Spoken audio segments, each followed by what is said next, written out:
Well, hello there. Oh, I did that wrong. Javi, I did that wrong. That's after the cold open when I say hello there, my friends. What am I supposed to do? Should we do a take two? We'll edit this out in post? Okay, good. Guys, well, I don't even know how to start, Javi. What do I do? Okay. Ah, it's Friday. It's Friday. And I'm apparently already checked out for the weekend. I definitely am ready for this week to be over. It's been a great week. It's been a really good week. And today, after I finished up my work day at the old day job, you guys may not know this, but my day job is as a local reporter. And when I wrapped up the old day job, I took two of the kiddos and we went out and played in the river, had a really good time. And then we went and got some ice cream, which I probably shouldn't be eating, but it's ice cream. In my defense, it's ice cream. So yeah, that's what happened to me today. It's been a good day so far, and I think for today's show, while we are talking about the Lynette Hooker case, today is going to be a little more loose than normal. Okay, it's going to be more conversational. So get your conversation fingertips ready to go in the live chat.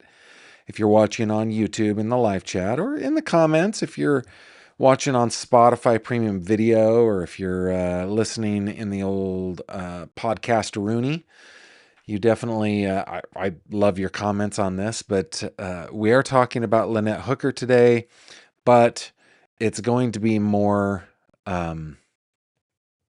it's going to be more informal than usual.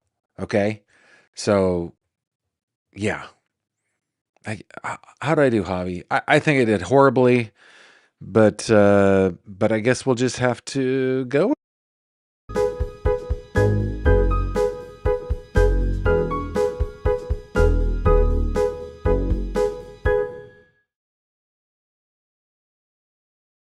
This video contains mature themes and discussions intended only for adult audiences.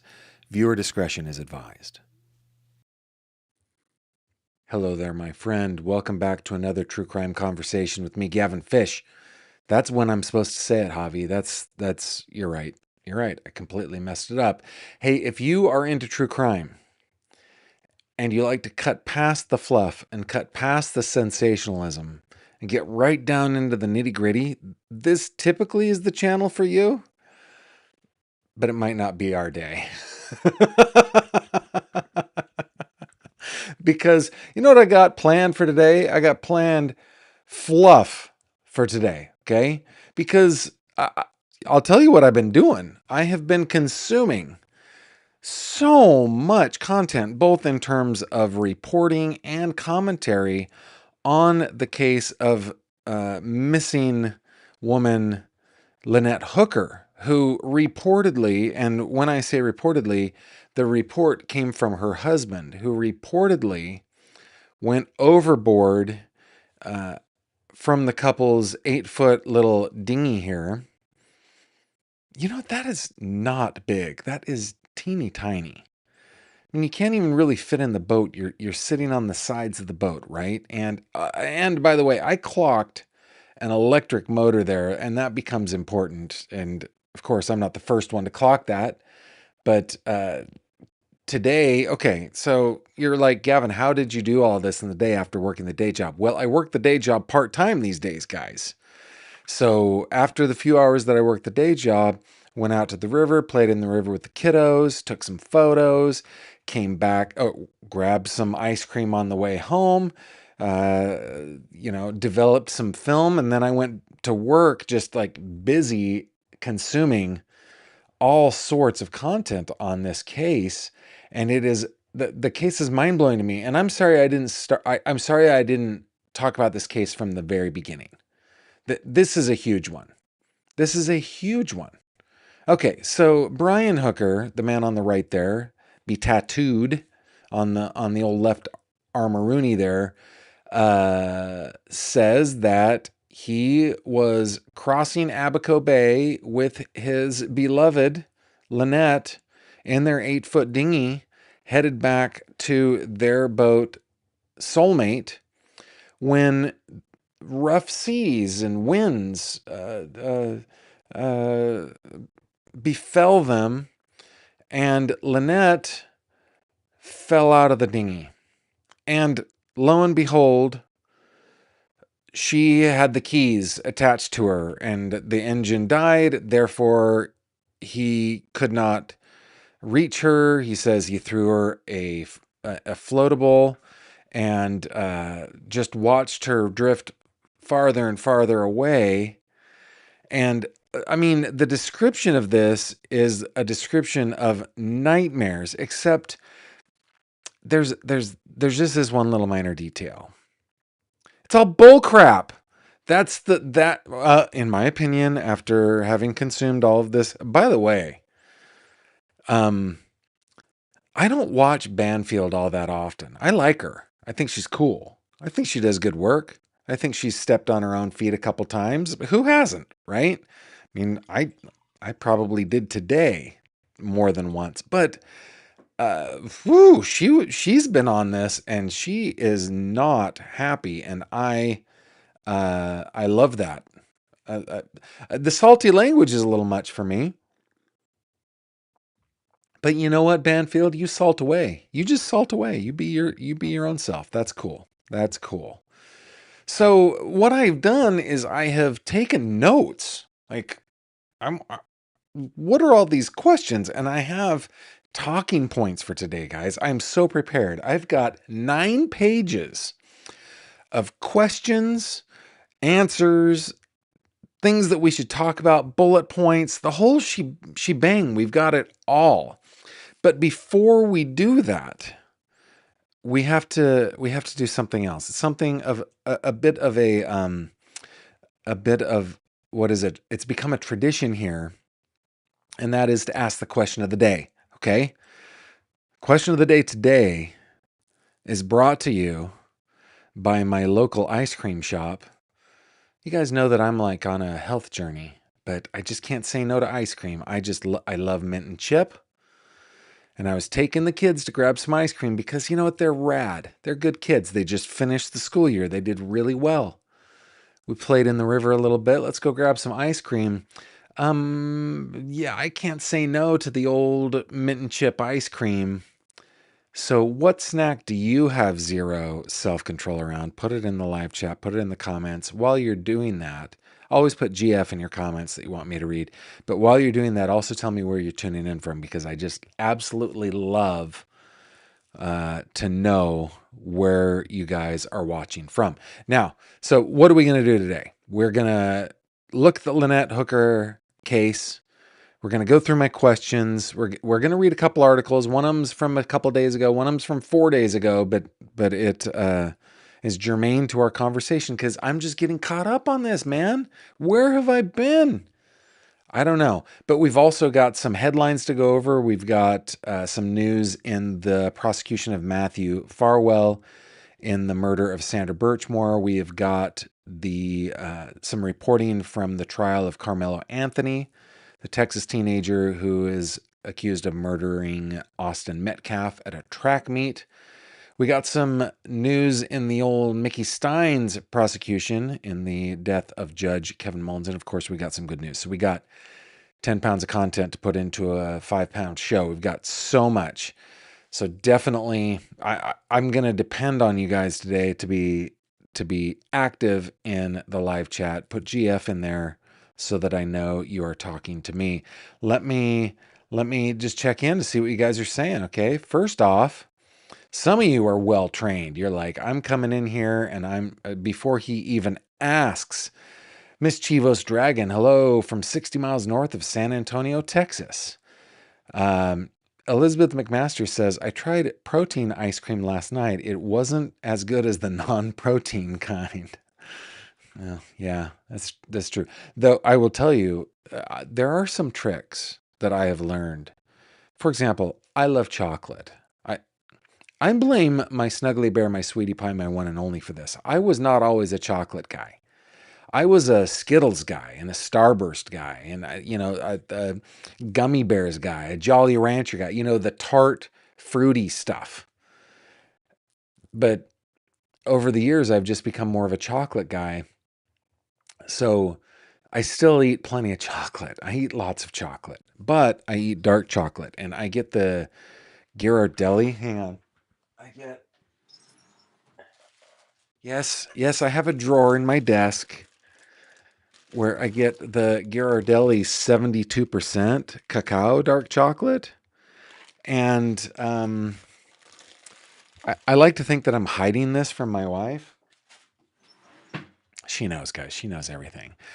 So there are some, like now when I eat milk chocolate, it's gross because I like the super dark stuff. So there's that. I have tried the 100% cacao. That's a no. That is a no.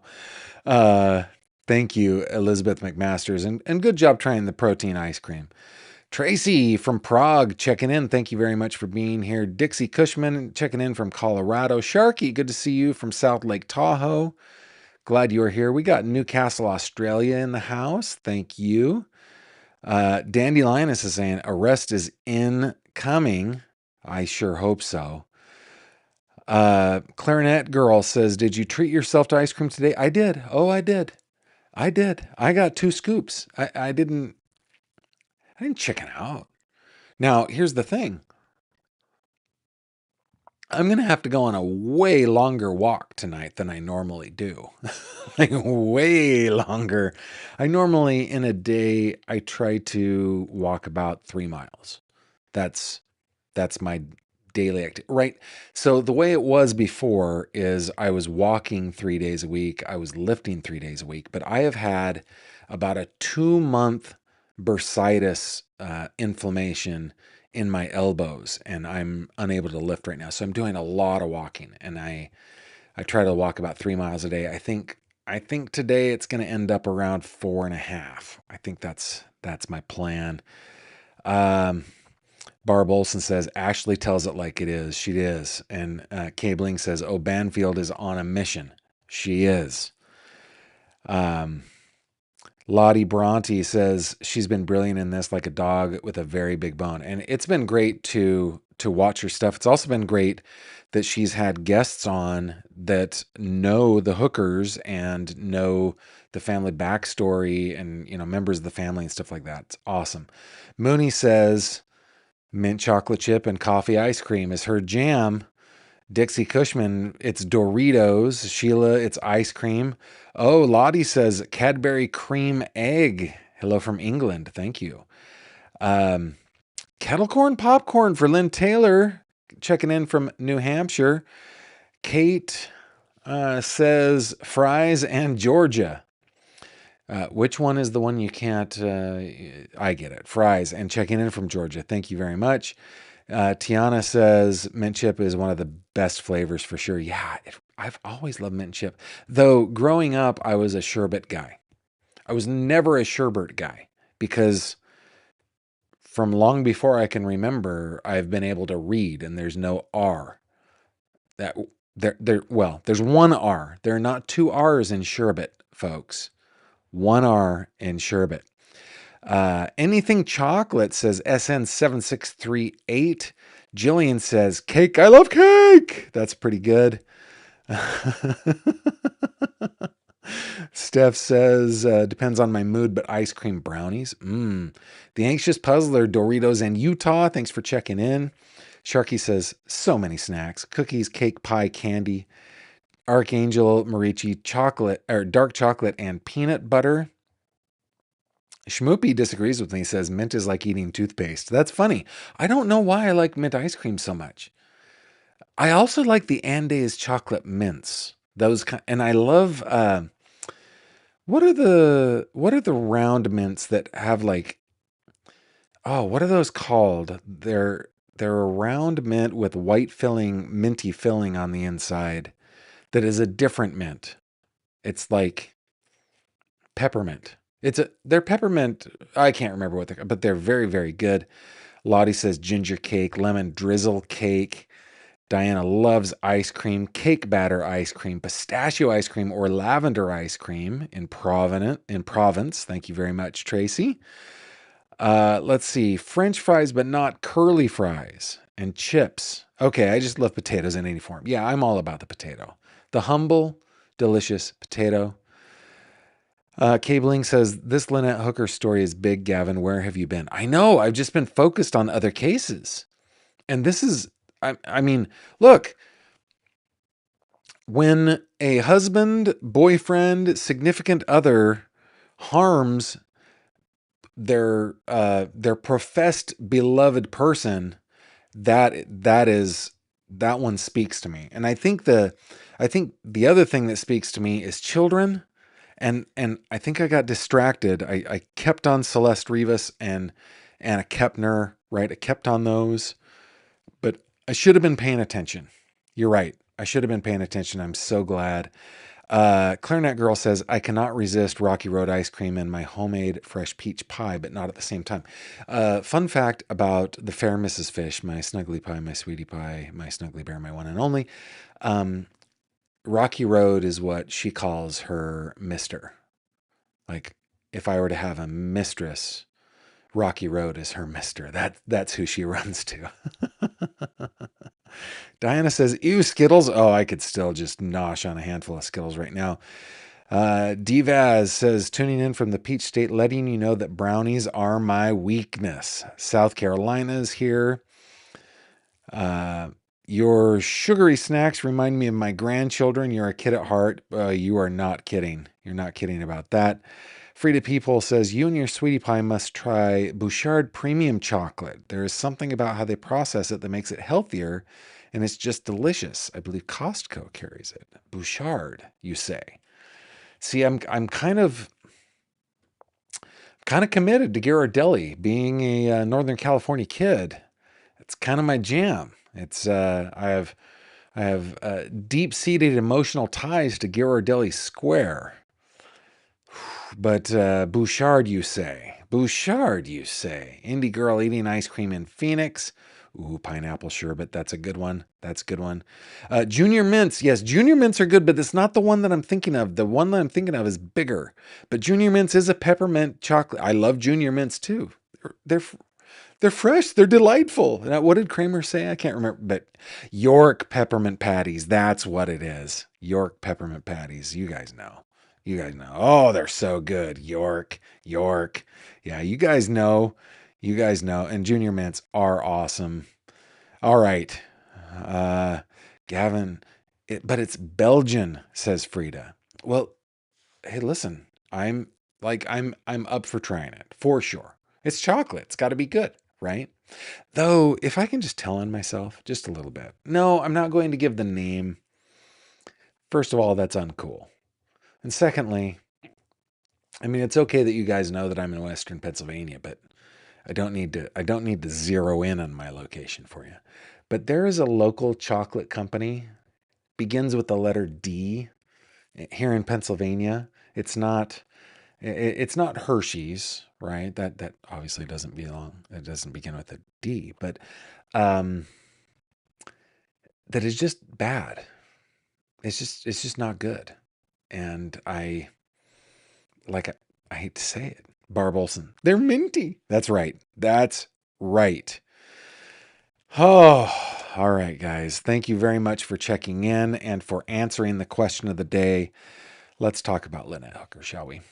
Enough of this jocularity, as my seventh grade PE teacher would say. Enough of the jocularity. Let's get into the nitty and the gritty, both things. In that order, nitty first, then comes gritty. Let's go over. These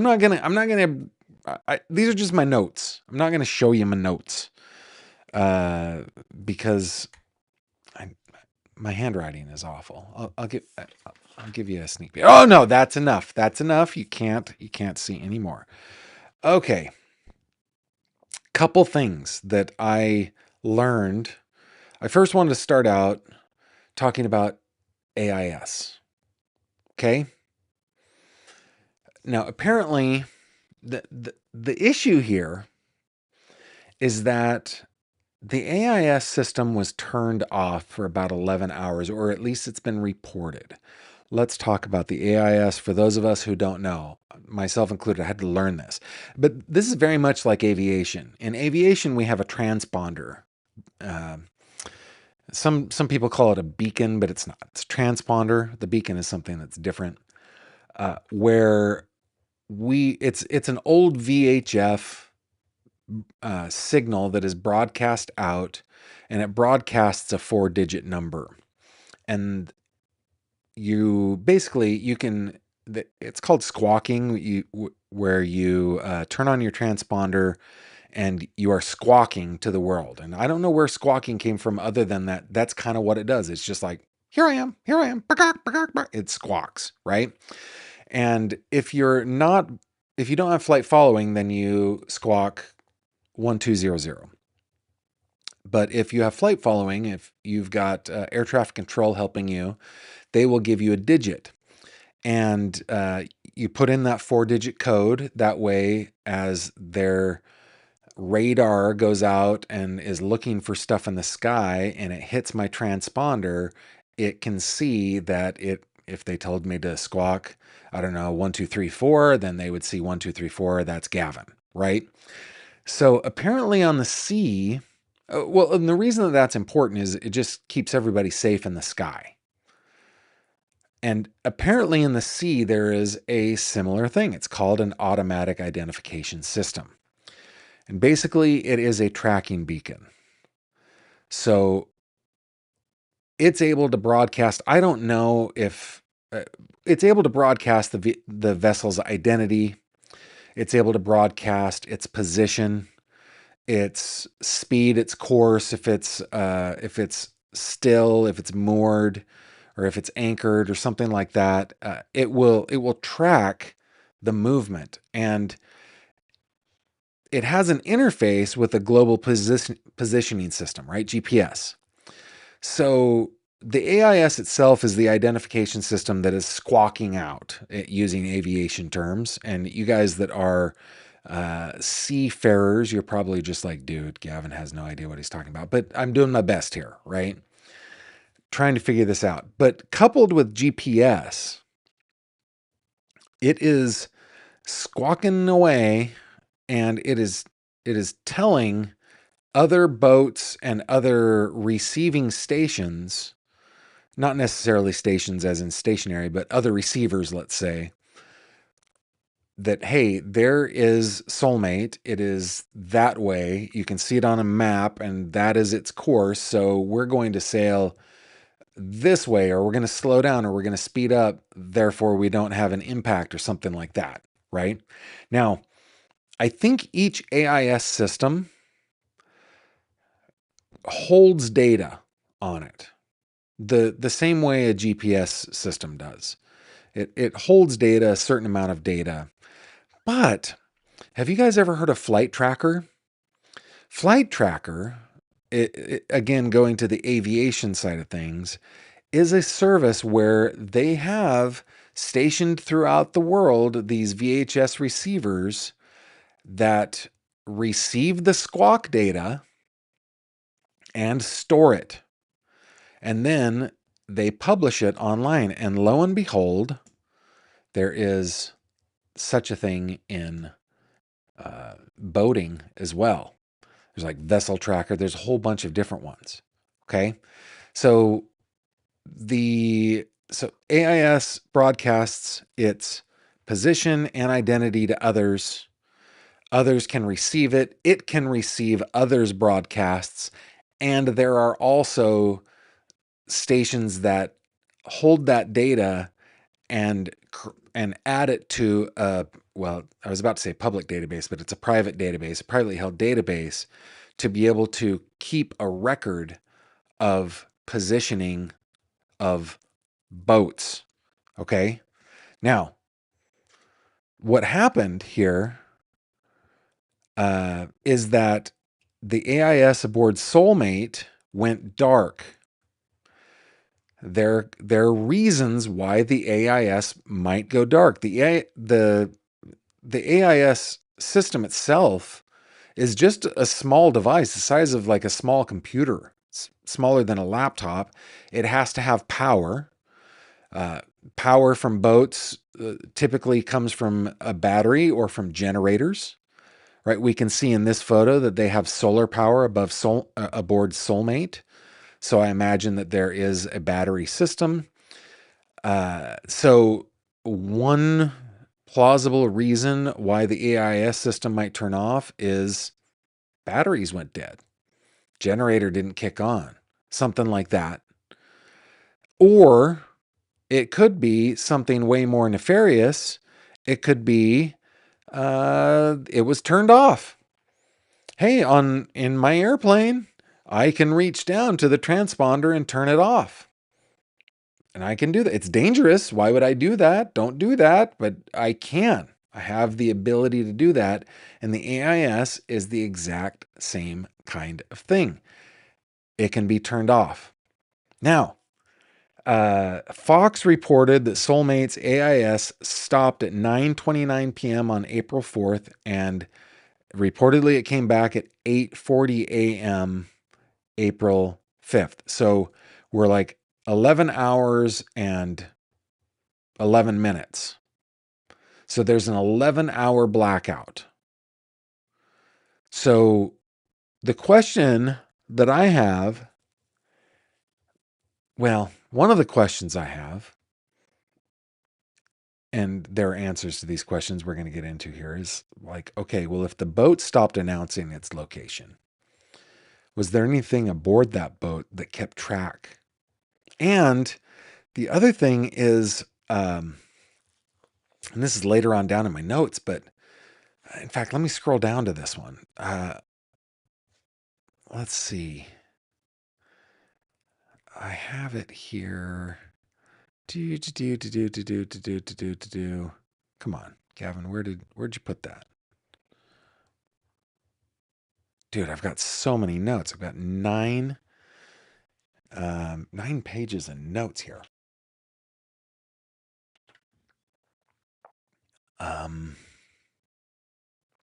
Oh, okay. The absence of evidence, right? This reminds me of Brian Koberger a little bit. It reminds me of so many other dill holes as well.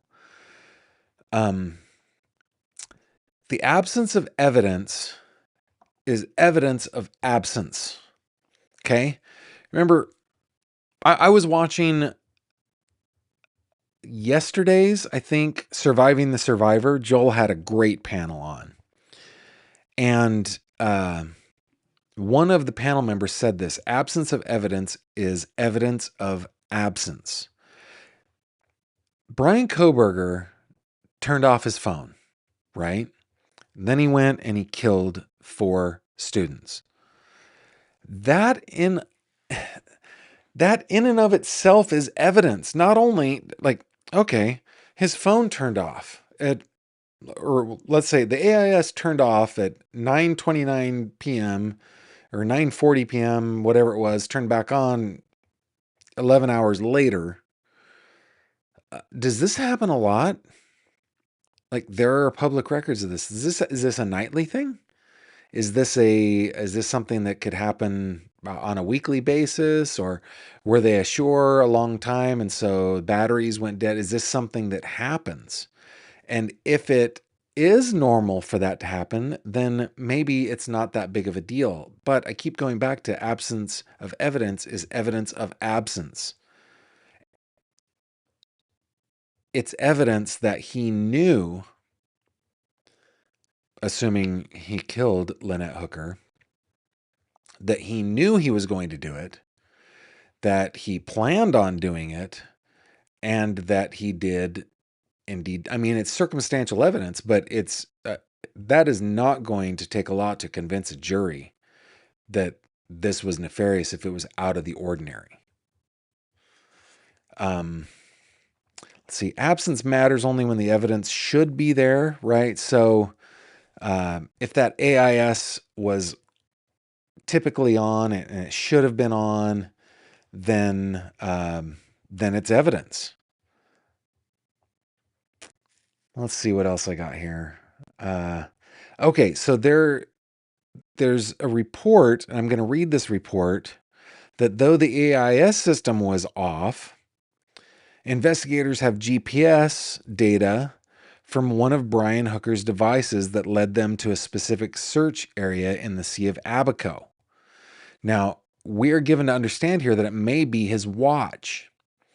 That he has a GPS-enabled watch that is designed specifically for sailing, right? For being out on the open ocean. And the way I have found it to be described, and I looked up a little bit about this, is it's not that the watch is connected to the phone that makes it so that on your phone you can navigate. No, the watch itself is capable of helping you to navigate. And I was thinking about, okay, in my past life, I was a database administrator for a big computer manufacturer. Like if we're talking about GPS data, and I don't know, say that we're grabbing data, GPS coordinates, which are actually three-dimensional. They're not just two dimensions, but they're three-dimensional. And we're grabbing those coordinates and we're grabbing it off of, like, I don't know, in aviation, there are like 26 geosynchronous satellites that my system connects to. And okay, so you've got data from 26 satellites. Each record that you record in your database is only going to be like, I don't know, 200 to 500 bits. It's tiny. And even if you're recording it every minute, which I don't think they are, it's probably every 3 minutes, 5 minutes, 10 minutes, you probably can set that up. Those watches, guys, probably can store, even with just, a small amount of memory, they could store probably weeks worth of GPS data. And if Brian had pre-planned a place where he was going to go to do the deed and dump the body, or he was going to do the deed aboard the boat and then dump the body at a pre-planned place, and he used his watch to do that, doesn't that show a certain amount of arrogance? That was something that one of the investigators said again today. It's like the more you pre-plan something, the more arrogant you become and the more mistakes you make. I had never heard that before, but apparently, I think it's probably his watch that they were able to get data from. And those kinds of devices, guys, are not designed for this is, again, a little inside baseball when it comes to data management and data architecture. But if I were designing a system, let me put it this way, because I did not design that system, obviously. But if I were designing this system, if I had some way for a user to interface with the electronic device to delete data out of it, I typically wouldn't actually delete the data when they say delete data, because that probably would be a little resource intensive. Instead, what I would do is I would mark the data as to be deleted, and then during downtime or during charging or something like that, I would delete. But even then, I don't even know that I would delete as the architect of the data. I don't even think I would delete it until my memory started to get full. I would probably have a fail-safe or something like that. Okay, we're within 60 kilobits or kilobytes of maximum storage. Start deleting old records, right?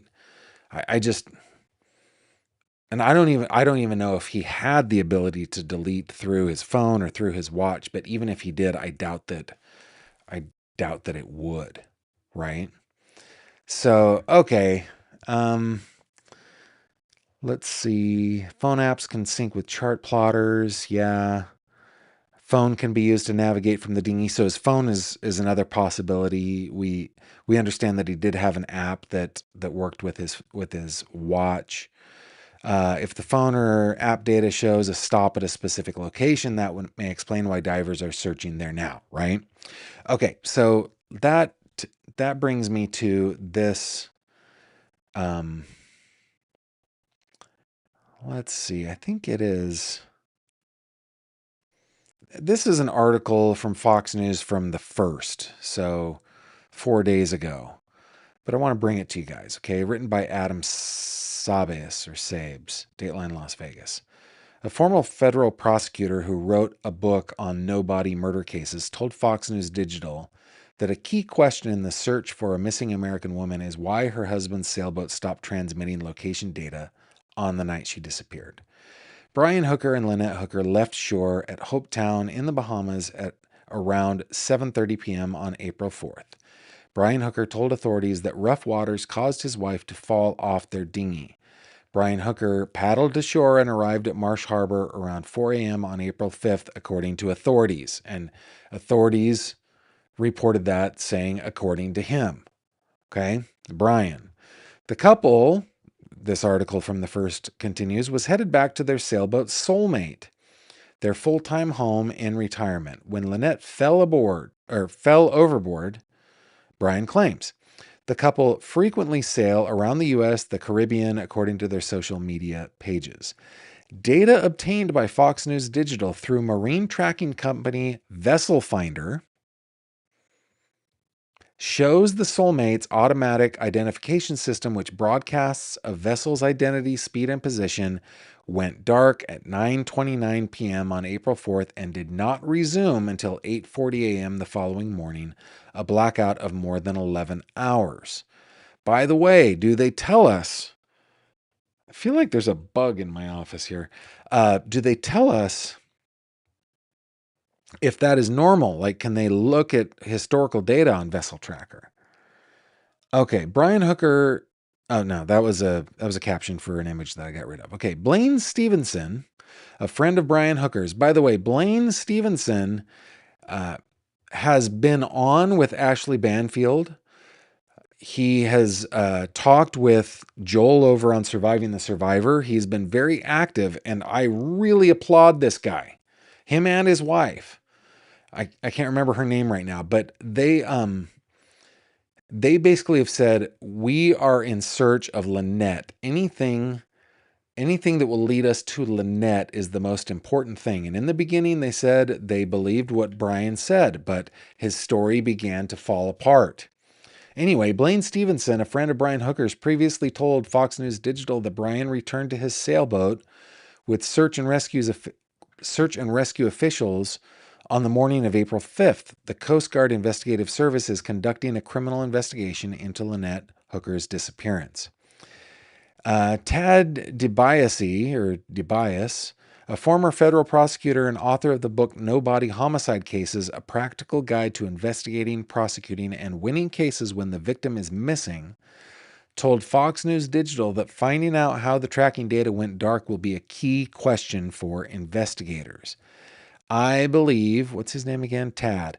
I believe there's evidence that the tracking of the boat was turned off at a time that closely parallels around the time that she went missing. All of those things are highly suspicious, Tad said.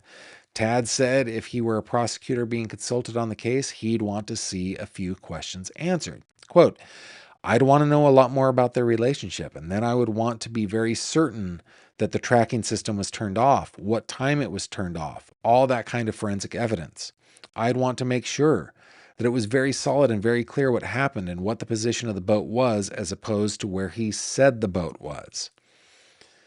U.S. authorities, this is kind of out of depth, but a source in the Bahamas told Fox News Digital, dude, first of all, let's pause here for a second.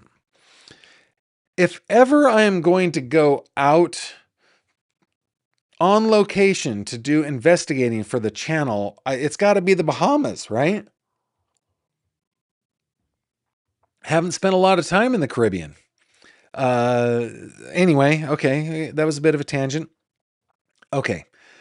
A source in the Bahamas told Fox News Digital that the new search, if approved by Bahamian authorities, will focus on an area in the Sea of Abaco, which we know they already did, right? Or they are doing, reaching 25-foot depths. The renewed efforts are based on GPS data from Brian Hooker's phone, in which he was using a marine navigation app. The Hooker's dinghy allegedly visited the same area, a U.S. official confirmed to Fox News Digital. And I think they would only call this a criminal investigation if they're like, okay, wait a minute, he said one thing, and the forensic evidence is telling us another. The Coast Guard seized the couple's sailboat Soulmate in early May and took it to Fort Pierce, Florida. Banfield, by the way, showed yesterday body cam footage of the boat being seized.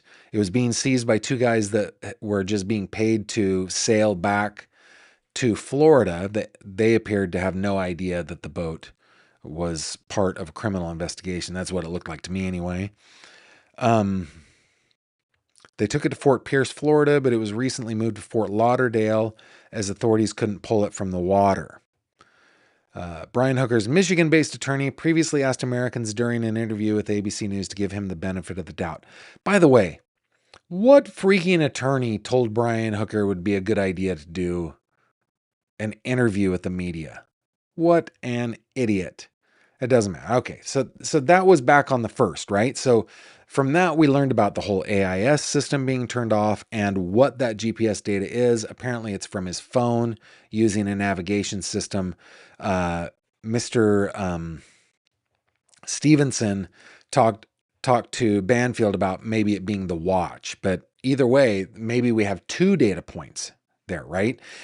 And Banfield talked about, and this is in my notes, but talked about like the GPS data showing that Hooker, his phone, his watch, whatever, was in the same position, kind of going in circles, like it was down an anchor. It was anchored and maybe just floating around in circles. So that's what authorities are focused on. Now, this from yesterday. Now the Coast Guard has seized the dinghy of Lynette and Brian Hooker in the Bahamas. Okay. The 8-foot dinghy that Brian Hooker says he and his wife Lynette Hooker were aboard when she disappeared in the Bahamas in early April was seized by U.S. Coast Guard investigators yesterday. CBS News captured the moment the dinghy was taken by a tender boat back to the U.S. Coast Guard cutter. An investigator with the Coast Guard Investigative Service was seen aboard the dinghy, surveying it and holding up a life jacket. A cadaver dog was also seen with investigators. The dinghy could provide insight into what happened the night 55-year-old Lynette Hooker of Michigan disappeared.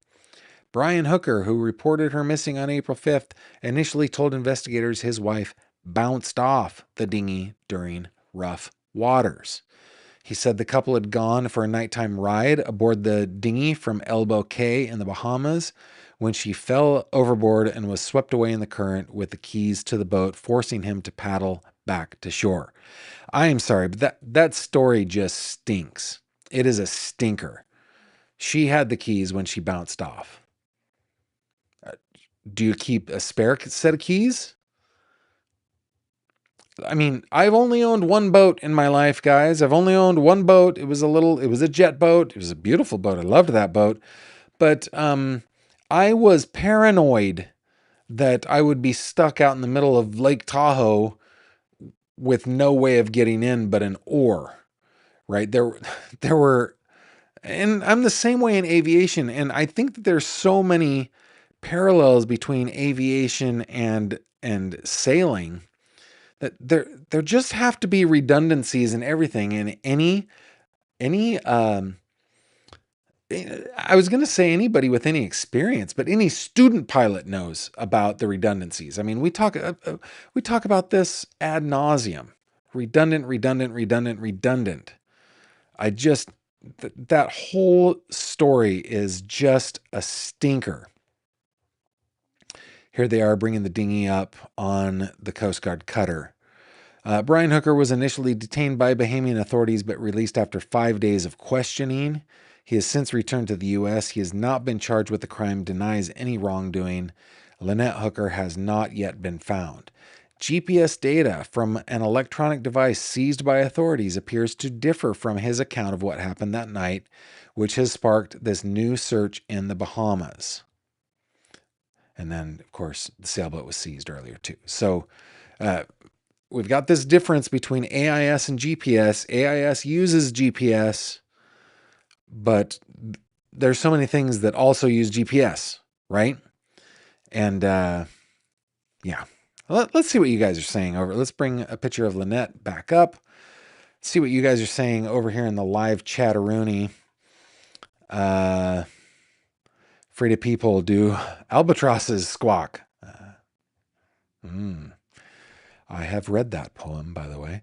Let's see. Scrolling. Cooler by the lake. I'm not 100% sure he did pre-plan this. Apparently, he has a very volatile temper and may have killed her in the heat of an argument and planned disposing of her body after the fact.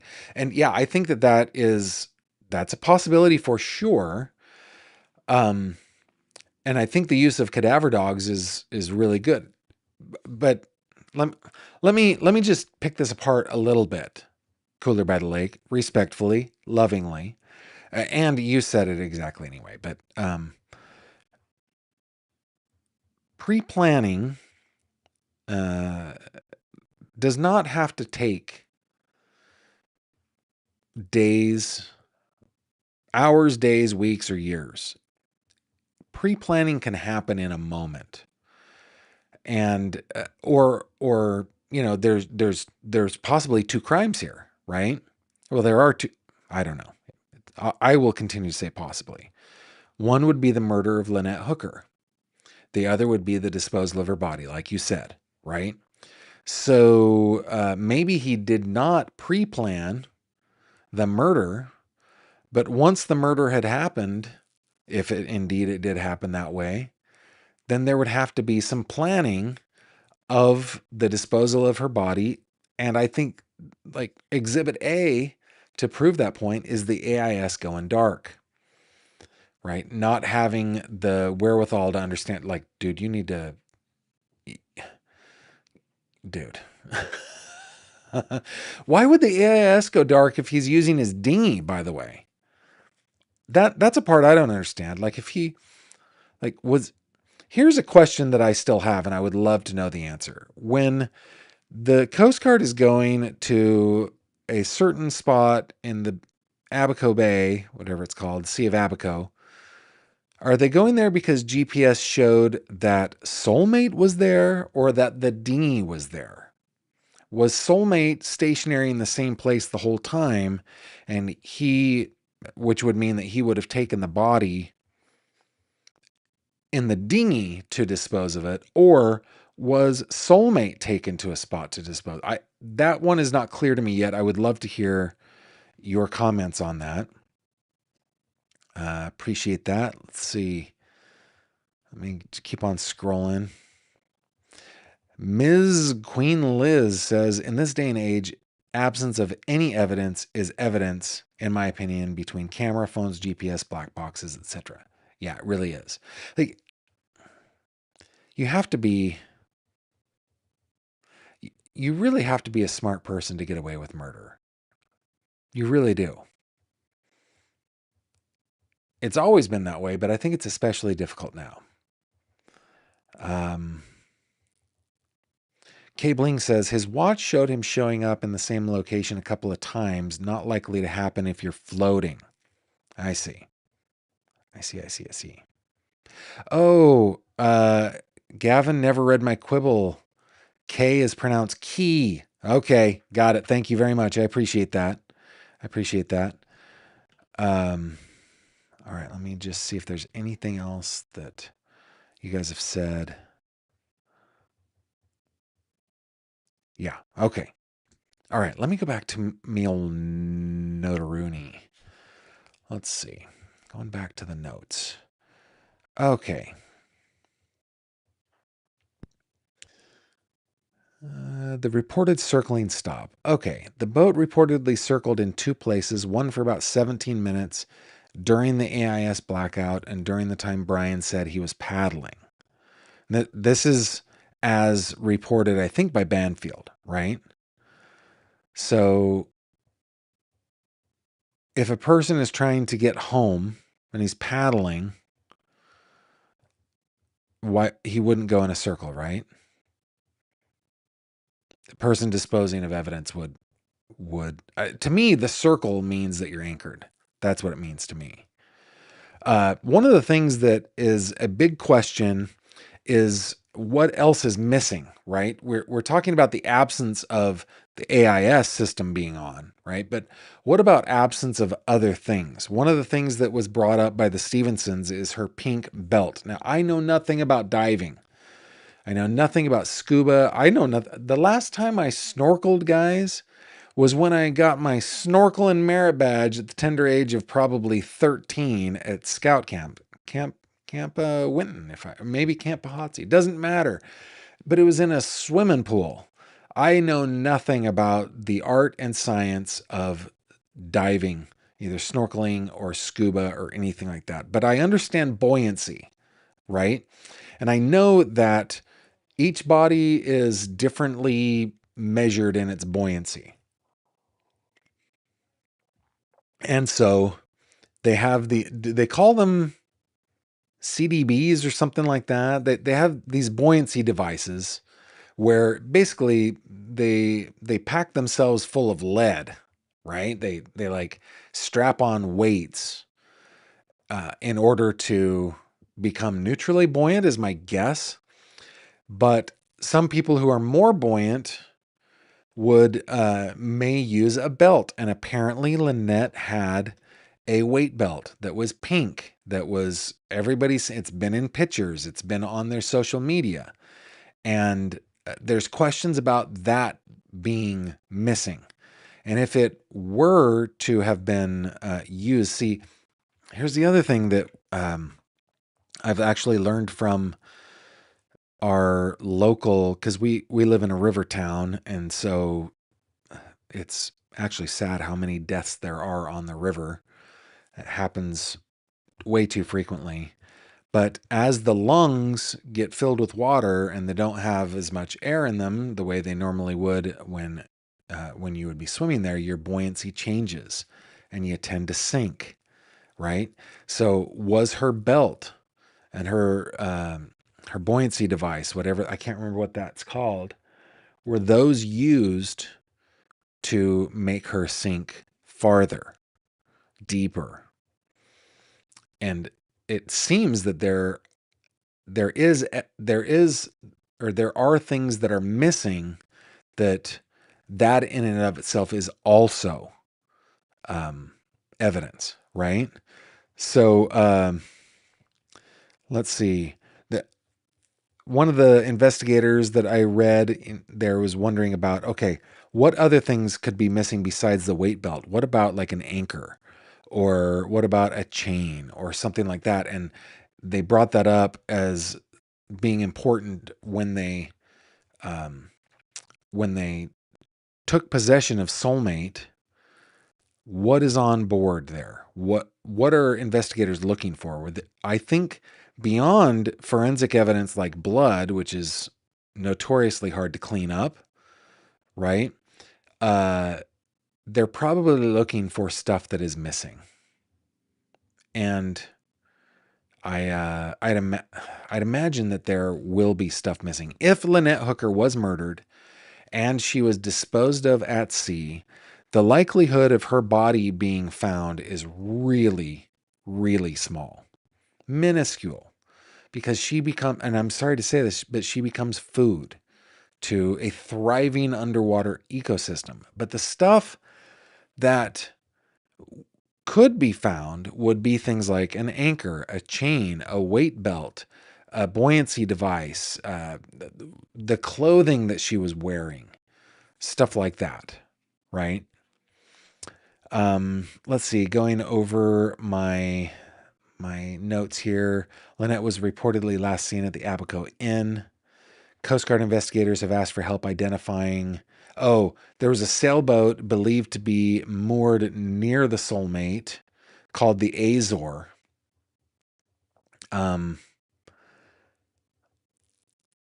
And investigators are asking for anybody that may have heard anything there. So what are some of the questions? Like, who saw Lynette at the Abaco Inn? Who saw Brian and Lynette when they left? Did anyone actually see Lynette get into the dinghy? Did anyone see only Brian in the dinghy later? Did anyone on the nearby boat, the Azor, see or hear anything from the soulmate? There was this weird report that Brian was seen on soulmate putting a flare into the air, which is weird. Did anyone hear a loud splash? Right? Yeah. Oh, the FLIR camera. So there is a FLIR camera that is reportedly attached to soulmate. It's a thermal camera, an infrared camera mounted on the vessel. It helps to be able to see at night, spotting heat signatures and for navigating at night. Some of those systems may also integrate with chart plotters. They may be recording events. It depends on which system they had. So was the FLIR system turned on that night? Did it record anything? Was footage deleted? Was power cut to it? Could it have captured a person in the water? That sort of stuff. So if there was a thermal camera on the boat, investigators will probably be looking at that as well. And I don't know. I think that's what I got for this. It's a mystery, man. It's a mystery. And I honestly don't know where. Oh yeah, there's a dinghy motor missing as well. That's right. That is right. Yeah, he had an electric motor, and you can see it in this picture. There's an electric motor, but there was a second motor, we understand. They even talked about it on their social media. So could a motor have been used as a weight? Very, very good comment. Thank you. Cabling says the dinghy was used. Okay. Cabling says they're thinking they went back to the soulmate. Things went badly from there, and then he took the dinghy out. Would be the guess, right? To dispose of her from there. Thank you. Appreciate that. Yeah. Weight belt is missing, says Lottie Bronte. Anchored would create circling. Yep, Elizabeth, there's that. Let's see. Lottie says, I did scuba once, and yes, the weight belt stops you surfacing. I kept crashing on the ocean floor. Horrible. Never again. My sister, my brother-in-law, and all their kids got scuba certified, which I thought was pretty cool. Ellie Mae says, Banfield put out a video, Coast Guard's going home, and no body has been found, but evidence in their search has been recovered. Yeah, I think they found a lot. I really do. Yeah. Deb says, I wonder why they could not find any remains of her. They searched past 3 days, came up empty. Maybe they waited too long before they went looking correctly. That's possible. And again, like, this is a Bahamian crime, right? This is not a U.S. The U.S. Coast Guard doing the search there is with permission of the Bahamian government. And if this were ever to be prosecuted, it would be prosecuted in the Bahamas. This is not international waters. This is the Bahamas. So, yeah. Well, I'm going to keep an eye on this one. This one we're going to have to keep going. Now, somebody asked in the comments, it's disappeared now because you didn't put GF there. So it's disappeared. I can't see it. Wondering if I was going to cover anything from the hearing today in the Mickey Steins case. And the answer to that question is yes. We are going to do that when we get into headlines. We're going to cover Sandra Birchmore, Carmela Anthony, and Mickey Steins. But before we do that, how about we answer 3 questions? Should we do that? Let's do that. It's 3 questions with Gavin Fish. How? Mm. Okay, guys, in this segment, I answer 3 of your questions that you send to me at 3questions@gavinfish.com. 3questions@gavinfish.com. It's spelled out, THRE. Questions, gavinfish.com. I've got lots of questions right now on my list. Lots of questions, but they're only coming from like 1 or 2 people. So get your questions in. 3questions@gavinfish.com. First question, and I love the ones where you guys can answer it too. And this first question is one that you can answer too. It's a great question. Question number 1. What is your proudest achievement? Asks Diane G. My proudest achievement. I should have thought this one through. Maybe like surviving childhood and making it to adulthood is probably my proudest achievement. I don't know. Finding the perfect person for me and creating a beautiful family that's probably it. Just I don't know that it's an achievement though. I think part of it was certainly work on my end, but most of it was luck um, or blessings. I don't know. I don't know that I achieved anything in though I don't know. I was kind of a charming guy. Wasn't I charming enough to get the fair Kimberly to fall in love with me, or was it just kismet? I think probably the latter. But the fact that we have created a life together and a family together is a beautiful, beautiful thing. Let's call that my proudest achievement. What is yours? I'd like to hear that. Question number 2. What is the wildest thing that you discovered recently that blew your mind? I don't know why it took me this long. Okay. Now I'm not like a total astronomy nerd. I was as a child and I wanted to be an astronaut, but my dreams were dashed when my eyesight came back completely colorblind. So I kind of gave up on it. But I do know of the phenomenon of planets inverting their poles, their magnetic poles. Like literally, a planet can just go and turn over. So I've known about that. But what I didn't know, a couple things. Most planets spin the way ours does. When you're looking at the North Pole, most planets in our solar system spin counterclockwise or anti-clockwise, they might say in England. If you're looking from the North Pole down, right? But Venus goes the opposite way. It goes clockwise, which is interesting. And I know scientists think that it's because the planet flipped over at some point. The magnetic poles just shifted. And if you guys don't think this is a real thing, look, there is a difference between true north and magnetic north. Again, as a navigator, like I'm a pilot, right? You have to navigate these things. Back in the day before we had GPS and it was all easy, it was all done through different means, but the compass was our friend. There's a difference between true north and magnetic north, and it differs all the time. The Earth is constantly wobbling on its axis by 1 or 2 degrees. It just always is. And sometimes planets just go and turn over, and Venus apparently has done that. Here's another thing. A day on Venus. This blew my mind. That was the question. What's the wildest thing you discovered recently that blew your mind? Okay.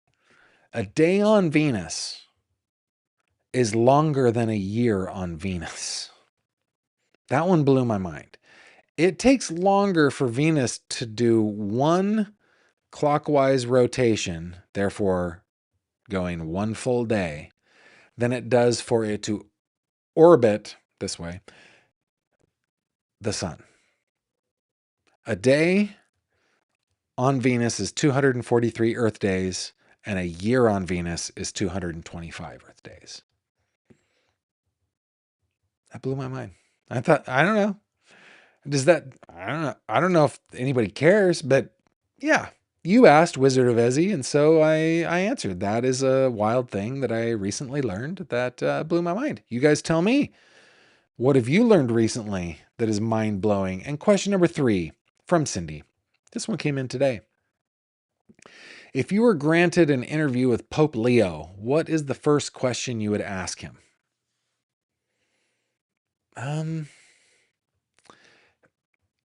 tempted to say something completely irreverent. I'm not going to do that. It'd probably be like, dude, the Sox? Really? You're a Sox fan? When the Cubbies are just right across the city?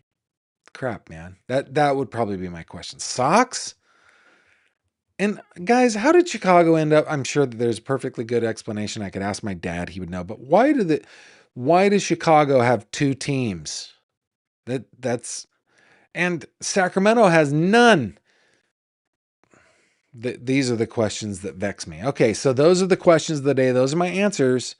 I love these questions because they're all questions that you can answer in the live chat and in the comments. So please do that. And while you are working out your fingers and thumbs to answer those questions, let's get into a couple headlines. Here we go.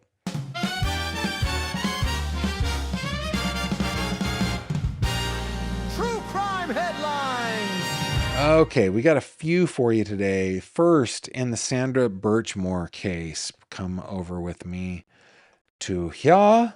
Judge won't toss. Take 2.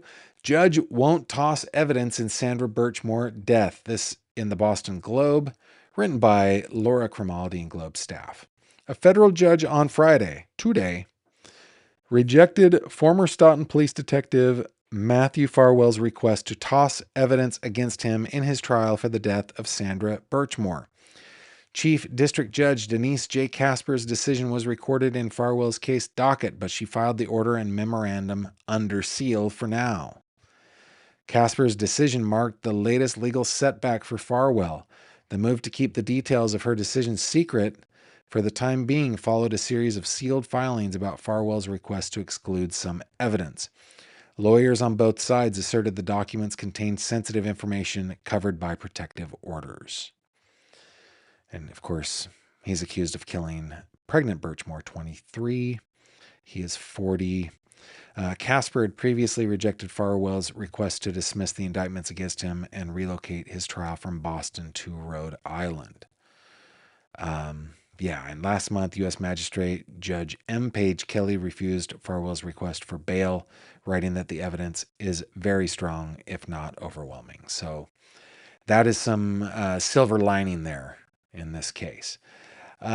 Turning to the trial of Carmelo Anthony, the Texas teen who stabbed to death another Texas teen while at a school track meet and he ran, but others watched while that young man died in the arms of his twin brother.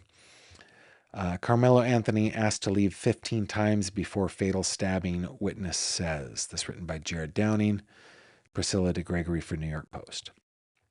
Dateline, McKinney, Texas. High school track star Carmelo Anthony was asked 15 times to leave the tent for an opposing team but refused to, allegedly sparking the deadly stabbing of fellow teen Austin Metcalf last year, a witness testified Friday. The witness, a 17-year-old Frisco Memorial High School student, explained that he and at least 6 others were under the school's team tent when he saw Anthony in their area wearing the opposing Frisco Centennial High School gear. Memorial students started telling Anthony, "You probably shouldn't be here. You need to leave our tent," recounted the witness, whose name was ordered to be withheld because of his age. Several teammates asked Anthony, then 17, to leave around 15 times, including Metcalf. "Touch me and find out," Anthony responded at the stadium. During the roughly 2-minute tiff, Metcalf, 17, gave Anthony a minor pushing, and Anthony stabbed Metcalf, the teen testified. You know, there's something wrong in our society where, like, this goes to, like, school shootings and stuff like that, where minor disagreements get escalated into mortal violence. And I think it's a societal thing. You told me to leave the tent. I'm not going to do it. Touch me and find out. Get touched. You found out. You are now dead. Like this is what was happening in the Old West. This is dumb.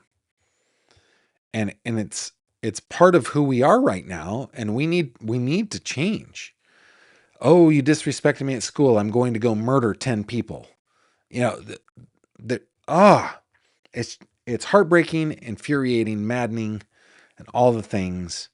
And I'm curious if Anthony's self-defense is going to work, because it feels like the prosecution is just going to pile on here. Okay, and last headline of the day, in the Mickey Steins issue. The reason I wasn't covering this hearing is because it was kind of a nothing burger. Former sheriff accused of killing judge attends status hearing. This from WKYT. Leslie County, Kentucky. A former Eastern Kentucky sheriff was back in court on Friday with questions about his mental health bond and where he'll eventually stand trial. Sean Mickey Steins is accused of shooting and killing District Judge Kevin Mullins inside his chambers at the Letcher County Courthouse back in 2024. At the hearing on Friday, prosecutors requested a second mental health evaluation with a private expert.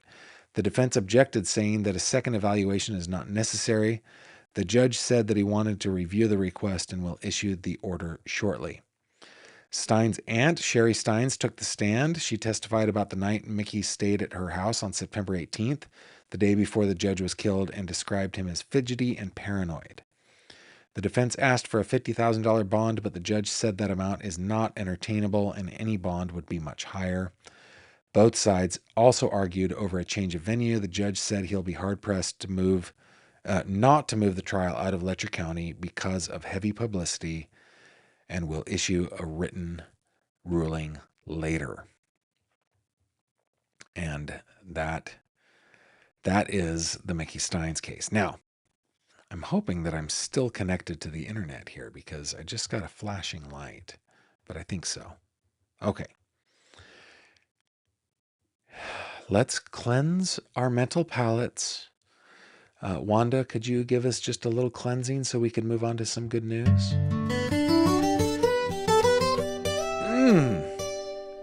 That is nice, Wanda. Thank you very much. Do you have any maybe transition music maybe some yacht rock would be good? Silent on a soft sunrise, good news shining. That's nice, in Wanda. your eyes.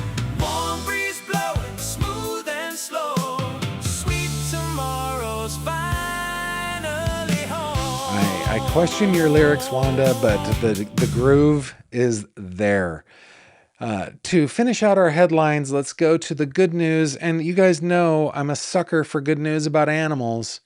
This coming to us from WSJM, successful duck rescue in South Haven. That's right. A successful duck rescue. A concerned mother duck helped spark an unusual animal rescue in South Haven on Thursday afternoon when emergency responders were called to help a group of stranded ducklings trapped inside a storm drain.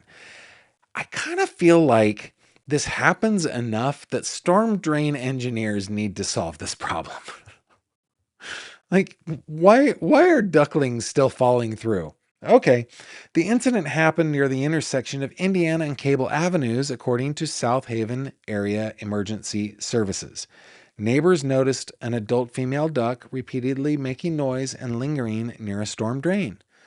Suspecting something was wrong, area residents took a closer look. They leaped into action, everybody. What they discovered was a dozen ducklings gathered on top of a drainage pipe several feet below street level. Unable to get out on their own, the young birds remained trapped inside the drain. Residents called 911, prompting the response. After arriving at the scene, crews removed the storm drain grate to gain access to the ducklings. Chief Brandon Hines then carefully rescued the birds one at a time, lifting all 12 ducklings safely to the surface. Oh, look at the chief. Good on you, chief. By the time the rescue was complete, however, the mother duck was no longer in the area. The ducklings were placed in a box and turned over to nearby residents, while hopes remain that they can eventually be reunited with their mother. Now that the ducklings are safe, Shays officials said in their statement, Everything is just ducky on the city's south side. Oh, I appreciate that. I appreciate that. Felt good, guys. Those are your headlines. True crime headlines. Okie dokie. Let's just wrap out the day with a couple of your comments. We're wrapping out our week. Oh, before we do, guys, next week I am traveling with the old family back to the family homestead for a family reunion. How many times can I say family in a paragraph, a spoken paragraph? Apparently 4. So we'll be traveling for a couple of those days. Basically, you guys are going to have to be patient with my upload schedule. I will be doing some live streams from California. They'll be different. They won't be like completely produced and stuff. There'll probably be walks on my phone and stuff like that. But we've got several activities planned where it's just going to make it so that I can't do my live stream on those days. It's going to be about for the next 2 weeks. We're going to be spending that time in California with my family, with Kimberly's family, with so many cousins and nieces and nephews. It's going to be amazing. So, yeah, I just wanted to give you that heads up. Let's get over to your comments. Did I hear about the Brandon Banfield sentencing today? I didn't. What is the sentence? Let's look it up. Brandon Banfield sentence. Brendan Banfield sentenced to life in prison. Good. Good. All right. I'm glad to hear that. Cooler by the lake. Feds have jurisdiction. U.S. vessel and U.S. citizens involved. Nay, nay. They do not have jurisdiction. That is why they had to have permission from the Bahamas. I